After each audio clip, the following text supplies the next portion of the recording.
इस एपिसोड की शुरुआत होती है वहाँ से जहाँ पे पिछला एपिसोड खत्म होता है। जैसे कि हमने पिछली बार देखा था, अपना मेन कैरेक्टर उस कंघी पे मारने वाला होता है और अब आगे हमें दिखाया जा रहा होता है कि अपना मेन कैरेक्टर अपने व्यूअर्स को बता रहा होता है कि 10 साल पहले लियांग जिया गायब हुई थी और लास्ट टाइम मैंने उसको देखा था, वो प्रिंसिपल का ऑफिस था और जो सोल अपीयर हुई थी उस कंघी को कुछ करने से हुई थी, तो सारे साइन पॉजिटिव है। तो शायद से वो दरवाज़ा, वो जो मैं ढूंढ रहा हूँ, वो इसी के आसपास होगा।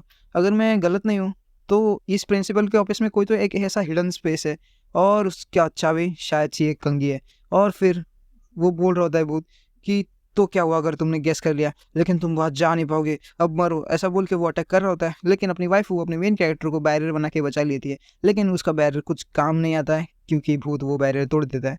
और फिर वो भूत बोल रहा होता है अब सब खत्म है, अब तुम मरो, और फिर एक इलेक्ट्रिक अटैक तैयार करता है और अपने दोनों की तरफ फेंक देता है।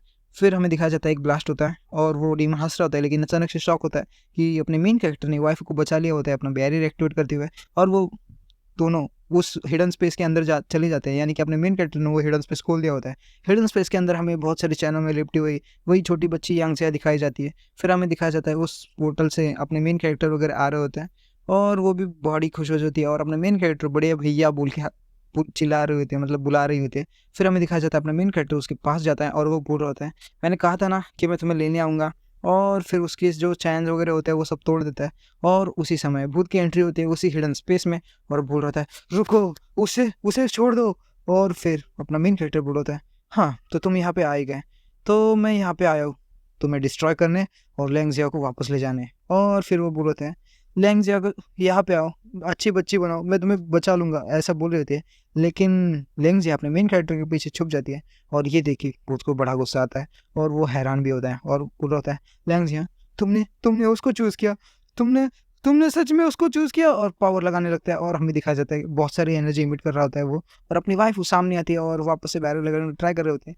फिर हमें थोड़ा सा अलग सीन दिखाया जाता है उन तीनों गधों का जो यहाँ पे रिकॉर्डिंग करने आए थे, अपने मेन कैरेक्टर को डिस्टर्ब करने आए थे। और वो बोल रहे होता है कि जब से वो दोनों गए वैसे आवाज़ ही आ रहे थे, लेकिन अचानक से अब ये सन्नाटा क्यों है भाई। और फिर वो बोल रहे थे शायद से विनर डिसाइड हो गया है मैच का, और अगर वो जीत गया होगा यानी कि अपना मेन कैरेक्टर, तो अच्छा ही होगा।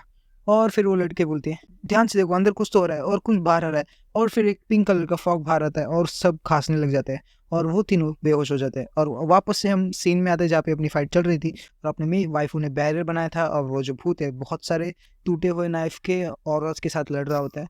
और फिर वो भूत चिल्ला रहा होता है लिंगजियान, तुम्हें और मुझे कोई अलग नहीं कर पाएगा, अगर तुमने उन्हें उन्हें चूज किया तो उन्हें भी यहाँ ही मर के रहना पड़ेगा हमेशा के लिए, ऐसा चिल्ला रहा होता है। और फिर वाइफ को बोल रहे थे हस्बैंड ये काला धुआं कुछ अजीब है, लगता है ये हमारी पावर अब्जॉर्ब कर रहा है और मेरा जो बैरियर है वो ज़्यादा देर तक इसको संभाल नहीं पाएगा, और कुछ तो सोचो यार।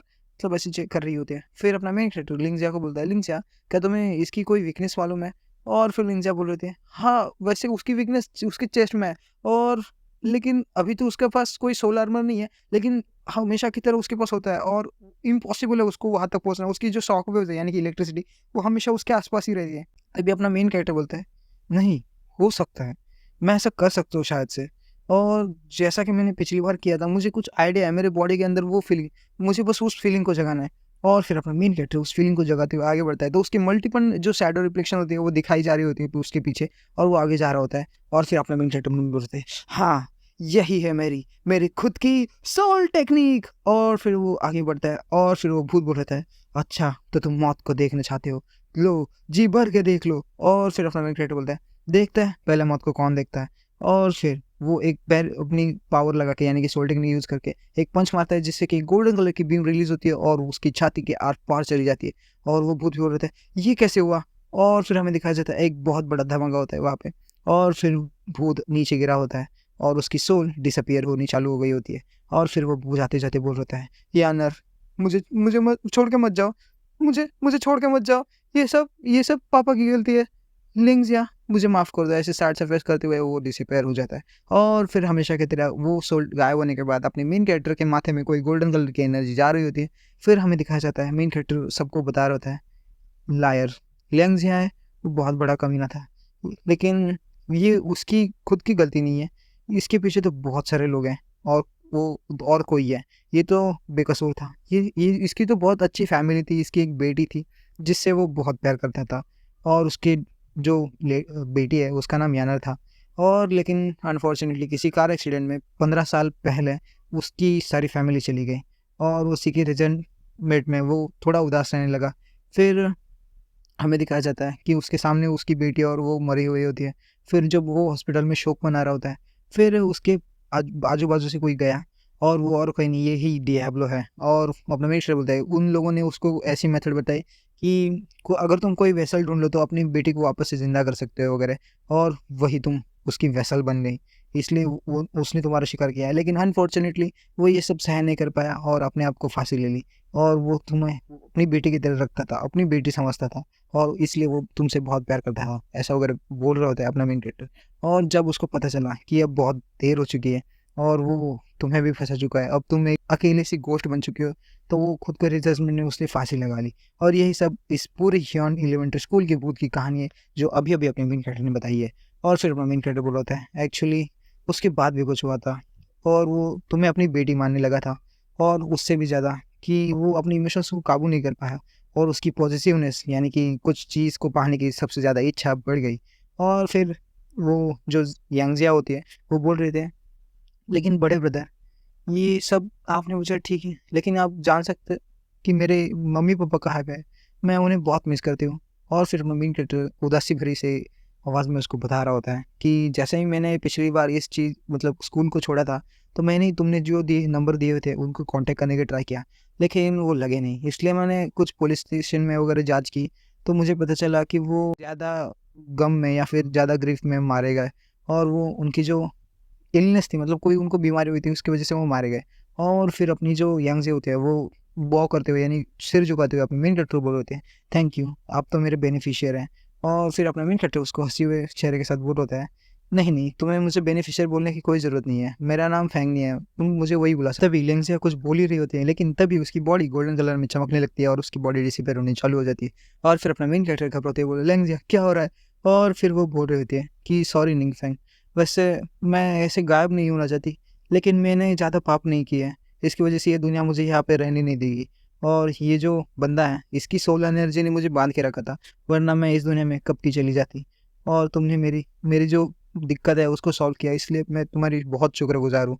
और आई होप कि इस दुनिया में वापस आओ, और मेरी तो यही इच्छा है कि मैं तुम्हारे आसपास ही हूँ। और इस ब्यूटीफुल दुनिया को छोड़ के जाने का मुझे भी गम हो रहा है, लेकिन एटलीस्ट अब मैं किसी के हाथ में कठपुतली तो नहीं हूँ। और फिर अपना मेन कैरेक्टर वाइफू को आवाज़ देता है और बोलता है कि हम इसके लिए कुछ कर नहीं सकते। और फिर वाइफू बोलते हैं हमें कुछ ऐसा ढूंढना होगा जिससे हम कनेक्शन बना पाए, और large amount of spiritual energy भी लगेगी जिसके कारण हम उसकी सोल को प्रोटेक्ट कर सके। और तभी अपना मेन कैरेक्टर बोलता है तो ये कंघी कैसी रहेगी? और तभी लेकिन जो गोल्डन बॉडी होती है वो पूरी तरह से डिस्पेयर हो जाती है, सिर्फ थोड़ी सी रिमेनेंट एनर्जी उस कंघी में रह जाती है उस लड़की की। और वो बोल रहा होता है कि काम क्यों नहीं कर रहा, वो अपना मेन कैरेक्टर वाइफू से पूछ रहा होता है, लेकिन वो थैंक यू बोलते बोलते ही चली जाती है। और वो बोल रहे थे अगली लाइफ में दोबारा मिलेंगे, और इसी तरह यंग जे का फिनिश उस कैरेक्टर पे शायद से। और वो अपना मेन कैरेक्टर तभी हाथ पटकते हुए नीचे गिर जाता है और रोने लग जाता है, और वो बोल रहा था मुझे माफ़ कर देना लेंजिया, मैंने अपना प्रॉमिस तोड़ा, मैंने जब कि तुमसे कहा था कि मैं यहाँ पे आऊँगा तुम्हें बचाऊँगा। फिर हमें दिखाया जाता है वो जो नीचे पड़ी हुई कंघी होती है उसमें कुछ रिएक्शन होती है, ग्रीन कलर की, और उसके अंदर चला जाता है और वो हवा में उड़ने लगती है। तभी अपनी वाइफ को दिखाया जाता है जो कि उस कंघी को अपने बीच में लाते हुए कुछ और या फिर कुछ जादूगर करती है। अपना मेन कैरेक्टर बोलता है ये क्या, और यहीं पे चैप्टर खत्म होता है। अगर आपको जानना है इसके आगे क्या होना है तो चैप्टर को पूरा देखने के लिए अगले एपिसोड तक वेट कीजिएगा। मुझे नहीं पता कब आएगा, लेकिन ज़रूर से आएगा। और थैंक यू, आप सीरीज़ को सपोर्ट कर रहे हैं।